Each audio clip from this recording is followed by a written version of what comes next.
लोग मृत्यु के पूजक हैं, जीवन के नहीं।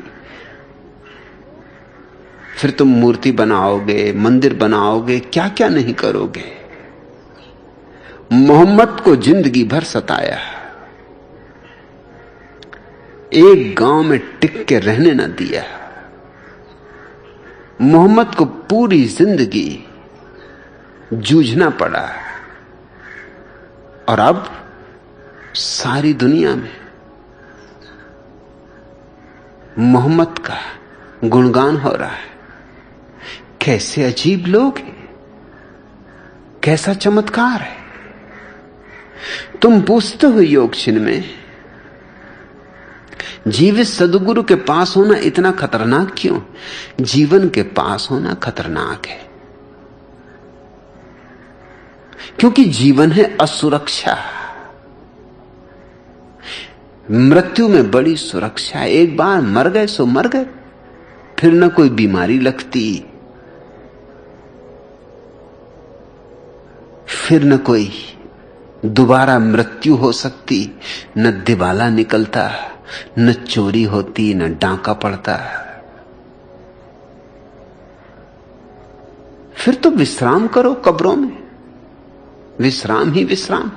कन्फ्यूशियस से उसके एक शिष्य ने पूछा कि जीवन में सुरक्षा कैसे मिले। कन्फ्यूशियस ने उसकी तरफ देखा। कन्फ्यूशियस कोई बुद्ध पुरुष नहीं। कन्फ्यूशियस फिर भी एक सुलझा हुआ विचारक है, बहुत सुलझा हुआ। कन्फ्यूशियस के जमाने में बुद्ध पुरुष तो था लाओत्सु। कन्फ्यूशियस उससे मिलने भी गया था। इतना सुलझा हुआ तो था कि पहचान सका कि जाए लाओत्सु के पास। इतना साफ सुथरा चिंतन तो था, नहीं तो लाओत्सु को इंकार करता। तो एकदम गंवार पंडित नहीं था, एकदम भोंदू पंडित नहीं था, पोंगा पंडित नहीं था। सोच विचार था, चिंतन की एक स्पष्ट रूपरेखा थी। तो इतना तो उसे समझ में आया कि जो मेरे पास नहीं वो लाओत्सु के पास है। जिससे अभी मैं टटोल रहा हूं, इस आदमी ने उसे लगता है पा लिया। तो गया था मिलने, सैकड़ों मील की यात्रा करके मिलने गया था। और लाओत्सु बैठा था एक वृक्ष के नीचे, और जब कन्फ्यूशियस पहुंचा तो कन्फ्यूशियस तो बहुत ज्यादा नीति, नियम, शिष्टाचार का मानने वाला था। इस पृथ्वी पर जिन लोगों ने शिष्टाचार को सर्वाधिक मूल्य दिया, उनमें कन्फ्यूशियस सर्वप्रथम। आदमी को कैसे व्यवहार करना, कैसे उठना, कैसे बैठना,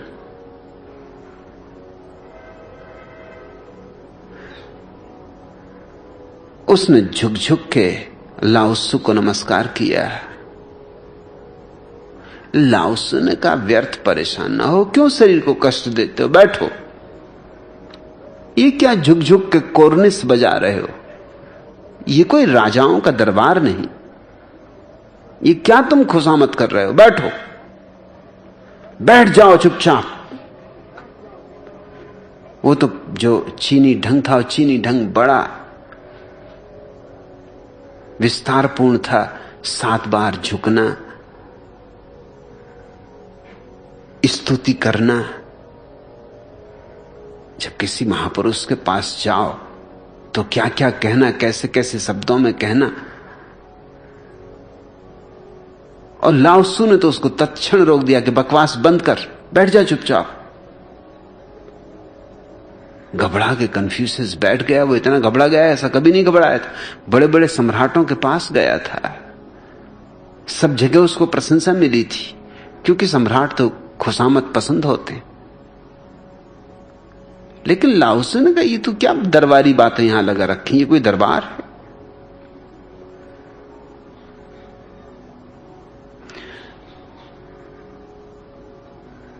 तो कन्फ्यूशियस ने जो भी पूछा, लाओत्सु ने उसका सीधा सीधा जवाब दिया। पूछा ईश्वर है? लाओसन का सब बकवास। एक धक्का लगा। तो फिर धर्म क्या है? लाओत्सु ने कहा स्वयं को जानना।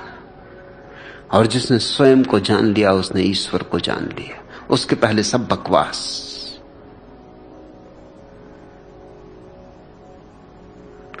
तो हम नैतिक जीवन कैसे जिए? कन्फ्यूशियस ने पूछा। तो लाओत्सु ने कहा नैतिक जीवन जीने की कोई जरूरत नहीं। ध्यान से नीति वैसे ही बहती है जैसे हिमालय से सरिताएं बहती। ध्यान में उतरो। ध्यान का क्या अर्थ है? तो लाओसन का मिटो, शून्य हो जाओ, ये दंभ छोड़ो। ऐसे झटके दिए उसको, ऐसा झकझोरा। जब वो बाहर आया तो सर्द सुबह थी लेकिन पसीना पसीना हो रहा था। उसके शिष्यों ने पूछा आप इतने बेचैन उद्विग्न पसीना पसीना हो रहे हैं, क्या बात? उसने कहा ये आदमी नहीं, ये तो सिंह है और ये बोलता नहीं, गरजता है। ये जलती आग है। अभी मैं इसके योग्य नहीं, अभी इसे पचा सकूं ये मेरी सामर्थ्य नहीं। मगर इतनी स्पष्टता थी, इसलिए कन्फ्यूशियस का भी मेरे मन में आदर है। कम से कम इतनी स्पष्टता थी कि यह आदमी आग है, अभी मैं पचा सकूं ये मेरी सामर्थ्य नहीं। लेकिन लोग तो बेईमान हैं। लोग ये नहीं कहेंगे, लोग ये कहेंगे ये बात ही गलत है, इसलिए हम इसे सुने भी क्यों। लेकिन कन्फ्यूशियस ने कहा बात तो सुनने जैसी थी, शब्द शब्द सुनने जैसा था, मगर मैं कमजोर। ये तो बिल्कुल तलवार की धार है, इसके पास रहे कि गर्दन कटी। ज्यादा देर इसके पास टिकना खतरे से खाली नहीं है। जब कन्फ्यूशियस के शिष्य ने पूछा कि सुरक्षा कैसे मिले, जीवन में सुरक्षा कैसे मिले, तो कन्फ्यूशियस ने कहा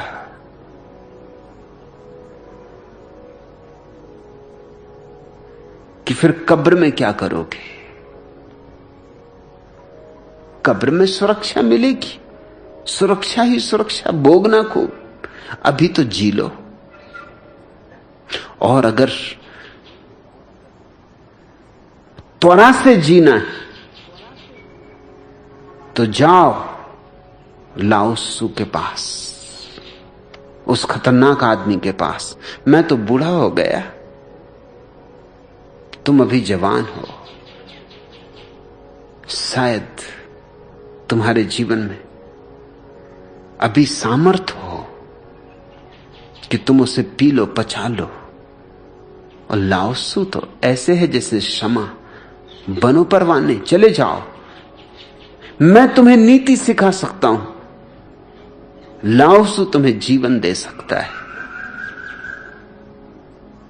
इसलिए कन्फ्यूशियस को ईमानदार आदमी तो मानना ही होगा।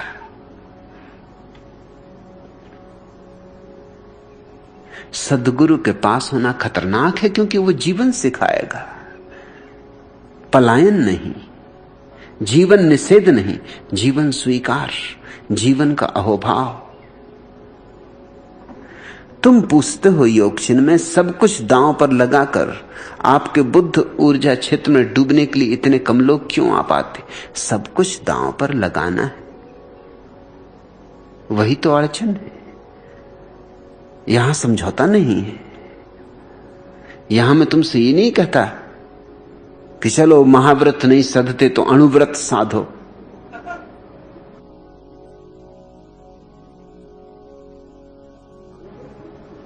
अणुव्रत यानी समझौता। व्रत तो महाव्रत होते, अणुव्रत भी कोई व्रत होते। व्रत भी कहीं छोटे और बड़े होते, व्रतों में भी कहीं कोई साइज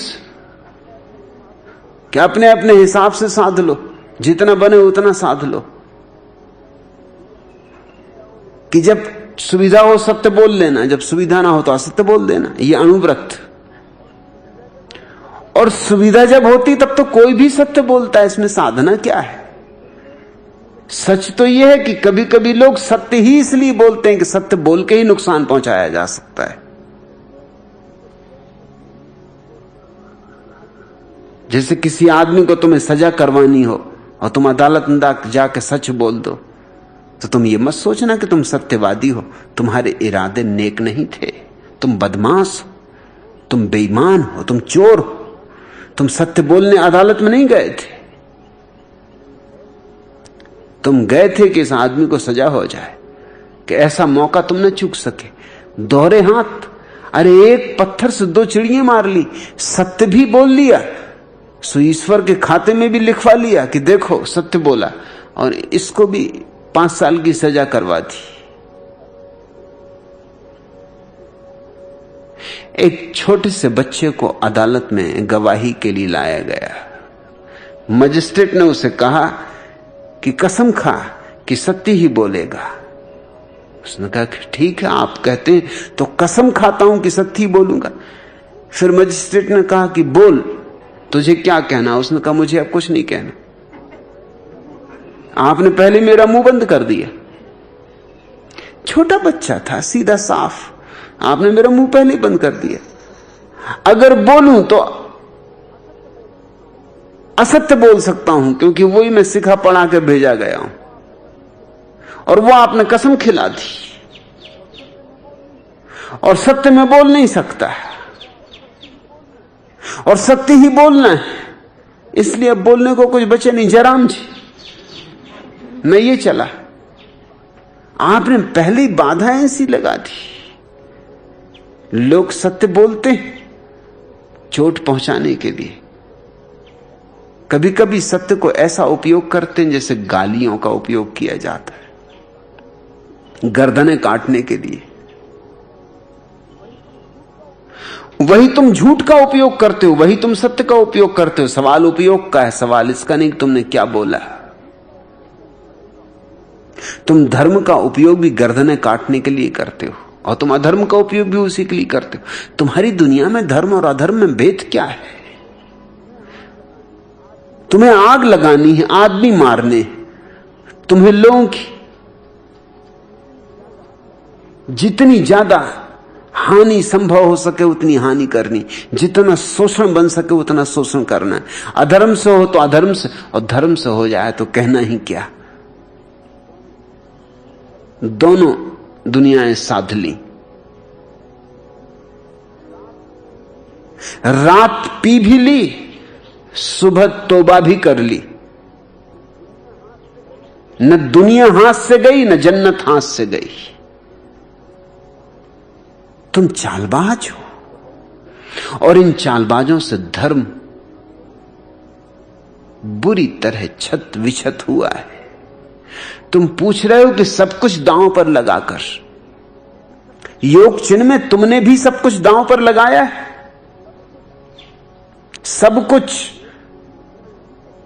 सोचना है इस शब्द पर। सब कुछ कौन दांव पर लगा रहा है? लोगों के दांव भी सशर्त होते हैं, उनके दांव में भी शर्त होती है, चाहे उन्हें पता ना भी हो, चाहे अचेतन शर्त हो। अगर मैं उनकी मन की कह रहा हूं तो वो राजी है, बिल्कुल राजी, और जरा उनके बेमन की कही कि बात बिगड़ी। इसलिए जो होशियार चालबाज लोग हैं वो तुम्हारे बेमन की कहते ही नहीं, इसलिए उनसे कोई नाराज नहीं होता। इधर मैं एक दोस्त बनाता हूं, 10 दुश्मन बनते।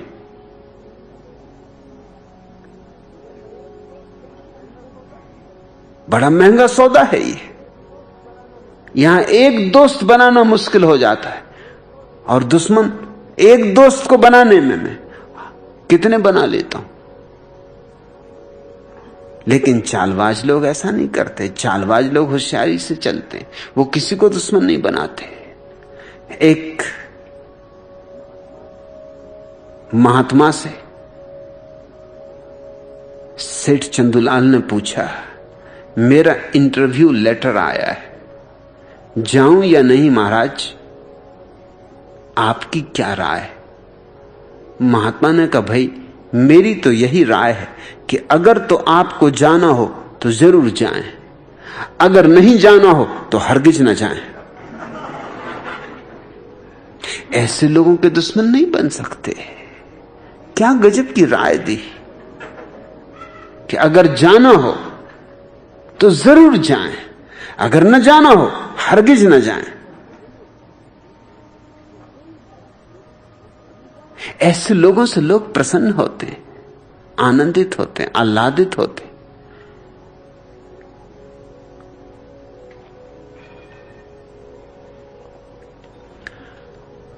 सब कुछ दांव पर लगाना बड़ी हिम्मत की बात है, दुस्साहस की बात है। सब कुछ दांव पर लगाने का अर्थ पीछे लौटने की सीढ़ी ही तोड़ दी, सेतु ही गिरा दिया। हां जो कही तो उसमें कहीं भी कोई नहीं की गुंजाइश न रखी। फिर गर्दन कटे तो गर्दन कटे, जीवन रहे तो जीवन रहे, न रहे तो न रहे।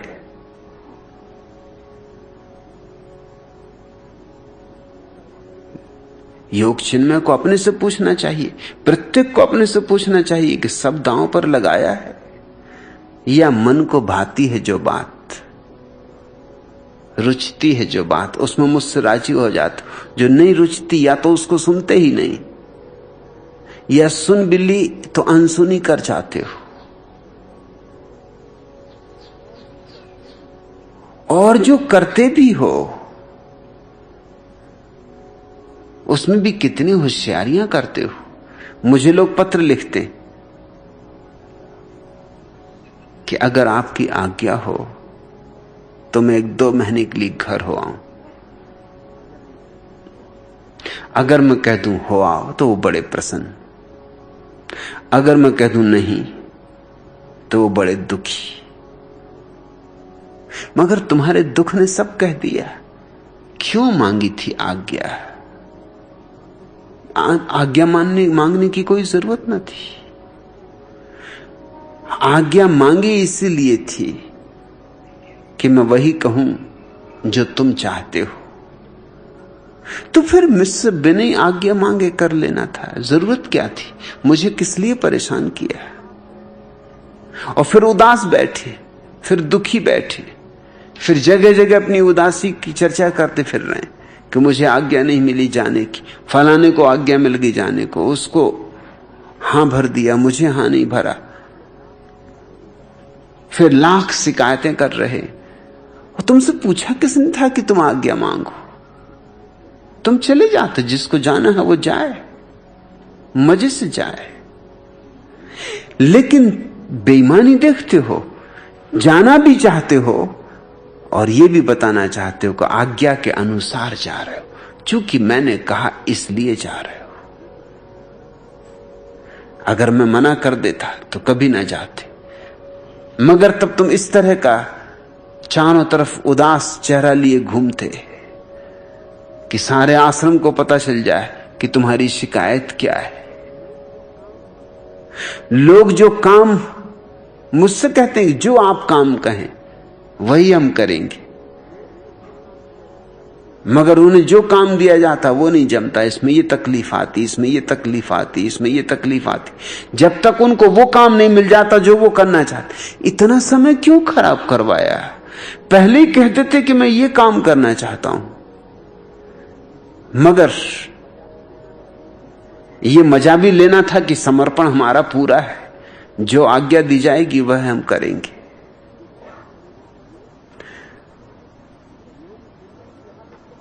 योग चिन्मय की हालत तो पक्की ऐसी है।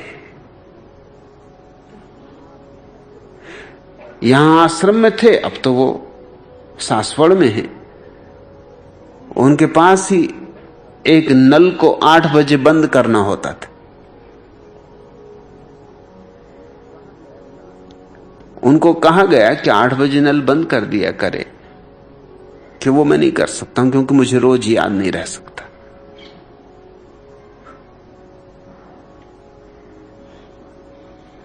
इतनी सी बात रोज याद नहीं रह सकती कि 8 बजे उसको बंद कर देना नल को।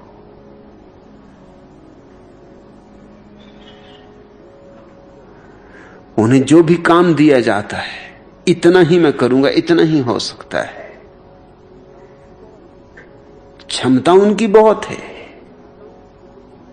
और मैं चाहता हूं कि तुम्हें तुम्हारी क्षमताओं से पार ले चलूं। तुम चढ़ सकते हो पहाड़, तुम जा सकते हो गौरी शंकर पर, लेकिन तुम कहते हम तो पूना की पहाड़ी चढ़ेंगे। बस इतने में भी थक जाते। मैं चाहता हूं तुम्हारी क्षमताओं को उनकी आत्यंतिक स्थिति तक खींचा जाए, क्योंकि वहीं से रूपांतरण होता है। लेकिन तुम कंजूसी कर जाते हो, तुम आलस्य कर जाते हो, तुम अपने को रोक लेते हो। इतने ही मैं कर सकूंगा। और अपना हिसाब किताब बताने को तैयार होते हैं कि सुबह का समय तो प्रवचन में चला गया, फिर भोजन में समय चला जाता है, फिर मुझे दोपहर को विश्राम भी करने में समय चाहिए, फिर कोई सत्संगी आ जाते हैं तो उनको भी समय देना पड़ता है, फिर शाम को घूमने जाना पड़ता है, फिर संध्या के भोजन का वक्त आ गया, फिर दिन भर में बचता ही नहीं उनके पास कुछ समय। जो थोड़ा बहुत बचता है उसमें काम करते हैं। समग्र समर्पण, सब कुछ दांव पर लगाकर। जो लोग यहां मेरे पास हैं वही मेरे पास हैं, और जो लोग यहां भी हिसाब किताब बिठा रहे हैं वो समझ लें कि वो मेरे पास होने के भ्रम में मेरे पास नहीं। तुम कहते हो सब कुछ दांव पर लगाकर आपके बुद्ध ऊर्जा क्षेत्र में डूबने के लिए इतने कम लोग क्यों आ पाते, और तुमसे किसने कहा कि इतने कम लोग आ रहे हैं? तुम क्या सोचते हो इससे ज्यादा लोग कभी भी आए हैं किसी के पास? बुद्ध के पास कितने लोग थे, या महावीर के पास कितने लोग थे, और जीसस के पास कितने लोग थे? और जितने थे उनमें से भी कितने सच में पास थे? आज जिस विराट पैमाने पर मेरे पास लोग आए हैं, संभवतः पृथ्वी पर कभी किसी के पास नहीं आए। आज सारी पृथ्वी पर 1.5 लाख सन्यासी हैं।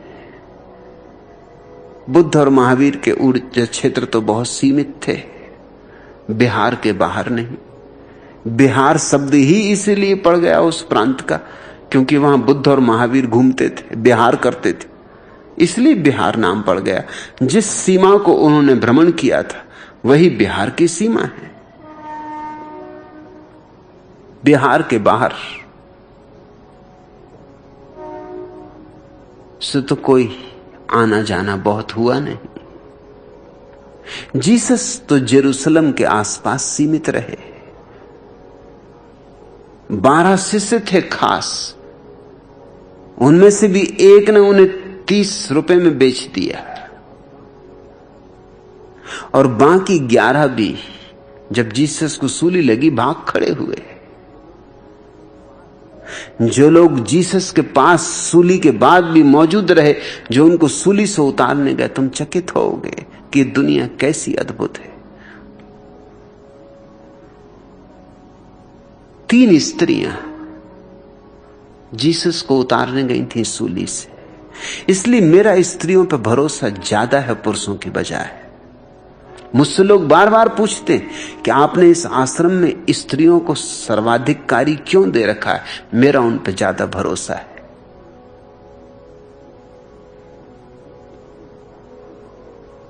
स्त्रियां ज्यादा सरल, ज्यादा सौम्य, ज्यादा प्रीतिपूर्ण, पुरुष चालबाज, बेईमान, होशियार, हर तरह की षड्यंत्र करने में कुशल।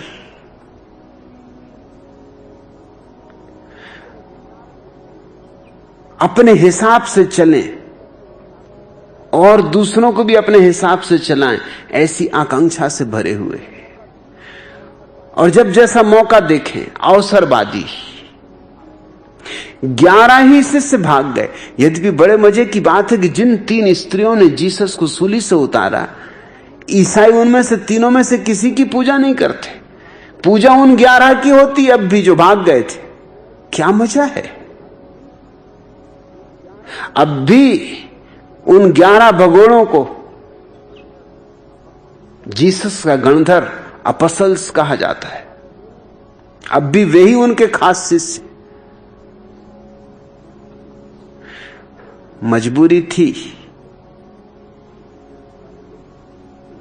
पीछे आने वाले लोगों की, क्योंकि उन 3 स्त्रियों में एक वेश्या थी, मैरी मैगदलेन। अब वेश्या को कैसे वो आदर दें। इसलिए मैं तुमसे कहता हूं, ये दुनिया इतनी आसान और सीधी नहीं है जैसा कि तुम सोचते हो। यहां सतियन धोखा दे जाएं और वेश्याएं निष्ठावान सिद्ध हो जाएं। ये दुनिया बहुत अद्भुत है। यहां ऊपर से ही तय मत कर लेना। जब गर्दन कटने का वक्त था तो मैरी मैगदलेन पहुंच गई। उसने फिक्र नहीं की जीसस के साथ खड़े होने में, जीसस की लाश को सूली से उतारने में। और ये वही वेश्या है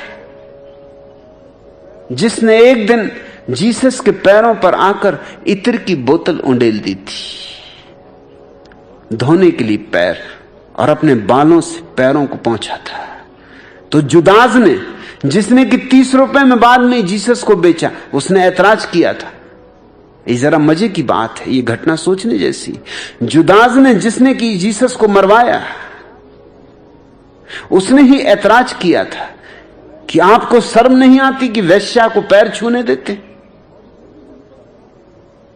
और ये भी तो सोचिए कि इसने कितना कीमती इत्र पैरों में उंडेल दिया। ये इतना कीमती इत्र था कि इसको बेच के पूरे गांव को एक दिन भोजन कराया जा सकता था। गांव में कितनी गरीबी। बड़ा समाजवादी था, साम्यवादी कहना चाहिए जुदास। तर्क तो उसका सही मालूम पड़ता है। और जीसस उसने कहा ये उचित नहीं। लोग देख रहे हैं, लोग क्या कहेंगे कि आप जैसा सद्गुरु और वेश्या को पैर छूने दे रहा है। अरे वेश्याओं को तो पत्थर मार मार के मार डालना चाहिए। तुम भी राजी होगे कि ठीक तो बात है, इत्र की बोतल उंडेलने से क्या फायदा। अरे पैर तो पानी से भी धोए जा सकते थे। और इत्र को बेच के गांव के गरीबों के काम आ जाता। सर्वोदय के अनुकूल पड़ती है बात। और फिर जीसस को इतना तो ख्याल होना चाहिए कि वेश्या को पैर न छूने दें, क्योंकि वेश्या को पैर छूने देना खुद भी अपवित्र होना है। लेकिन जीसस ने कहा कि जुदास, तू फिक्र न कर, इस इत्र को बेच के भी उनकी कुछ गरीबी न मिट जाएगी। और फिर हम इस इत्र के मालिक नहीं, इस इत्र की मालकिन पैरों में डालना चाहती, ये उसकी मर्जी है। फिर मैं ज्यादा देर यहां नहीं रहूंगा। मेरे जाने के बाद तुम्हें गरीबों को जो जो बांटना हो बांट देना। बड़ा प्यारा वचन जीसस ने कहा है कि जब दूल्हा मौजूद हो तब तो उत्सव मना लो। दूल्हा शब्द का उपयोग किया कि जब दूल्हा मौजूद हो तब तो उत्सव मना लो, तब तो ये बेहुदी बातें और ये तर्क न लाओ। और गरीब तो मेरे मरने के बाद भी रहेंगे, उनकी सेवा पीछे कर लेना। फिर जिसने इतने प्रेम से मेरे चरणों में इत्र डाला है और इतने अहोभाव से अपने बालों से मेरे पैरों को पोंछा है, कौन कहता है वह अपवित्र है? पवित्रता अपवित्रता भाव की बात है। उसकी भावना मैं देख रहा हूं। और मजे की बात यह कि जुदास ने 30 रुपए में बेच दिया जीसस को, सिर्फ 30 रुपए में। दुश्मनों से केवल 30 रुपए की रिश्वत मिली थी और जीसस को पकड़वा दिया। और वो 30 रुपए भी गरीबों में बांटे नहीं। कम से कम वो 30 रुपए तो गरीबों में बांट देता कि चलो कोई बात नहीं, 30 रुपए में एक दिन का कम से कम गांव भर का भोजन तो हो जाएगा। उन दिनों हो भी जाता। 30 रुपए चांदी के शुद्ध सिक्के थे। वो 30 रुपए तो जेब में डाल लिए। और जो स्त्री जीसस के पास खड़ी रही आखिरी क्षण तक, वो यही वेश्या थी, यही मैगदलेन थी। मगर ईसाइयों ने मैगदलेन को कोई प्रतिष्ठा नहीं दी। वेश्या को कैसे प्रतिष्ठा दें? इसलिए मैं कहता हूं ईसाई को ईसा के दोस्त नहीं, दुश्मन। दूसरी स्त्री इसी मैगदलेन की बहन थी और तीसरी स्त्री थी जीसस की मां। ये 3 स्त्रियों ने जीसस को उतारा था। चलो छोड़ दो मैगदलेन को और उसकी बहन को, क्योंकि उनके चरित्र का कुछ ठिकाना न था। लेकिन मैरी के चरित्र का तो ईसाइयों को ठिकाना है, लेकिन भीतर से उनको शक है। यूं ऊपर से तो वो कहते हैं कि जीसस का कुंवारा जन्म हुआ, लेकिन ये ऊपर ऊपर की बातें, भीतर भीतर उनके भी सरकता है कि कुंवारे में जन्म हो कैसे जाएगा। कहीं ना कहीं डर भीतर छिपा है कि लगता है ये स्त्री जीसस की मां भी विवाह के पहले किसी से संबंधित रही होगी। मगर इसको कोई कहता नहीं, क्योंकि कौन कहे, कौन झंझट मोल ले। इसको लीप पोत दिया है। ये बिना पुरुष के संसर्ग के जीसस का जन्म की कहानी गढ़ ली। चलो ठीक है, तुम्हारी अगर कहानी सही है तो कम से कम जीसस की मां के साथ तो सद्व्यवहार करते। तुमने परमात्मा के 3 रूप बताए हैं, पिता, बेटा और दोनों के मध्य में पवित्र आत्मा। कम से कम एक स्त्री को भी स्थान दे देते, उसमें मैरी को भी गिन लेते तो क्या हर्जा हो जाता। मगर मैरी को भी उसमें न गिन सके, जीसस की मां को भी उसमें न गिन सके। एक तो स्त्री को कैसे गिने? स्त्री तो पाप, स्त्री तो नरक का द्वार। स्त्री को वहां रख दें ईश्वर के साथ, वो इस ईश्वर तक को भ्रष्ट कर दे और पवित्र आत्मा को ले भागे। यह क्या गड़बड़ हो जाए कुछ कहा नहीं जा सकता। स्त्री को घुसने नहीं देना। वो पूरी ईसाइयों की जो त्रिमूर्ति है, तीनों ही पुरुष। अब बड़ा मजा ये कि पिता है तो मां कहां?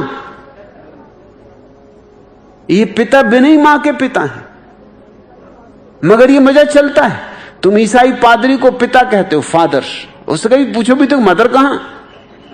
तुम फादर हो कैसे गए? न पत्नी है न बेटा है और पिता हो गए, पिताश्री। गजब कर रहे बाप जी, चमत्कार कर रहे। मेरे पास एक ईसाई पादरी मिलने आते थे। मैं जबलपुर में जहां रहता था उसके पास ही चर्च था। मैंने उनसे पूछा कि तुम्हें कभी इस पे विचार नहीं उठता कि तुम्हें लोग फादर कहते हैं, पिता कहते हैं, बाप जी कहते, तुम रोकते नहीं? मैं राजस्थान जाता था तो कुछ लोग मुझको बाप जी कहने लगे। राजस्थान में गजब के लोग। मैंने उनका रुको भाई, कैसे तुम मुझे बाप जी कह रहे? मैं बाप जी नहीं हूं, क्योंकि ना तो कोई माता राम है मेरे साथ, ना कोई बेटा राम है, कोई बाल बच्चे भी नहीं। अरे अपने न हो, गोद लिए हो वो भी नहीं। तुम मुझे बाप जी ना कहो। मगर लोग तो अजीब हो गए। अरे नहीं बाप जी, आप कैसी बातें कर रहे हैं? मैंने उस पादरी को कहा कि तुम्हें जब लोग फादर कहते हैं तो तुम्हें संकोच नहीं होता सोच के कि क्या बात हुई, फादर का मतलब क्या होता है? मगर वो बोला मैंने कभी इस पे सोचा नहीं। मैंने कहा तुम क्यों सोचोगे? ऊपर तुम्हारे जो फादर बैठा हुआ वो तक नहीं सोचता, तुम क्यों सोचोगे? ये चल रहा है मूर्खतापूर्ण सिलसिला लेकिन स्त्री को कैसे जगह दें, ये अड़चन रही। तुम्हारे भी जो त्रिमूर्ति है परमात्मा की, उसमें एक भी स्त्री रूप नहीं, ब्रह्मा विष्णु महेश। एक आध स्त्री को भी जगह दे देते तो कुछ बिगड़ जाता है, मगर स्त्री को तो कहीं जगह नहीं मिल सकती।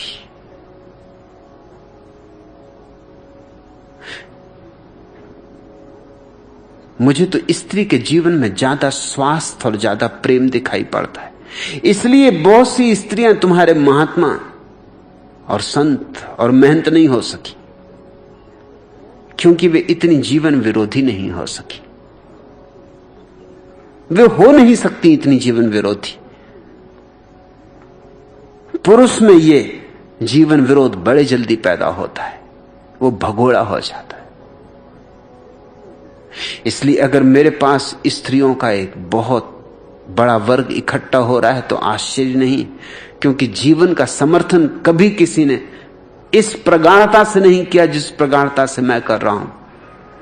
और स्त्री का सम्मान मेरे मन में जितना है, संभवतः तुम्हारे किसी तीर्थंकर, किसी अवतार के मन में नहीं था। कहीं न कहीं निंदा के वचन हैं, कहीं न कहीं स्त्री को नीचा दिखाने की चेष्टा है, कहीं न कहीं पुरुष का अहंकार स्थापित हो जाता है। अब तुम देखो तुम्हारे हिंदू अवतारों में क्या क्या अवतार नहीं हुए। मछली, कछुआ, सिंह, सुअर। हद हो गई, किसी को सुअर कह दो तो फौरन तलवारें खिंच जाएं। मगर एक आध स्त्री को भी अवतार बन जाने देते नहीं। सुअर चल सकता है, वो भी सुअरनी नहीं, सुअर, ख्याल रहे, कछुवी नहीं, कछुआ, मछली नहीं, मछला। वो भी होना चाहिए पुरुष, सिंहनी नहीं, सिंह। ये पुरुषों के द्वारा अपने ही अहंकार को आरोपित करने की चेष्टा की गई है। मेरी मौलिक जीवन दृष्टि जगत को प्रेम से भरने की है। प्रेम मेरे लिए धर्म है, सार रूप में, निचोड़ रूप में धर्म प्रेम है। और ये तुमसे किसने कहा कि इतने कम लोग क्यों आ पाते? इतने कम लोग नहीं है, किसी जीवित सदगुरु के पास इतने लोग कभी इकट्ठे नहीं हुए। और फिर जितना खतरनाक मेरा जीवन दृष्टिकोण है, उतने खतरनाक जीवन दृष्टिकोण को देखते हुए इतने लोगों का आना भी परम आश्चर्य है। मैं परंपरावादी नहीं, किसी रीति रिवाज, पुरानी धारणा, संस्कार,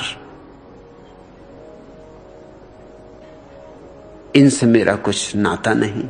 मैं तुम्हें सारी प्राचीनता से मुक्ति दिलाना चाहता हूं।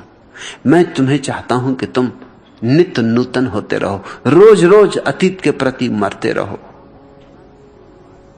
इतनी आमूल क्रांति की बात के लिए जितने लोग इकट्ठे हो गए हैं, उसको योग चिन्ह में तुम कहते हो इतने कम लोग क्यों आ पाते?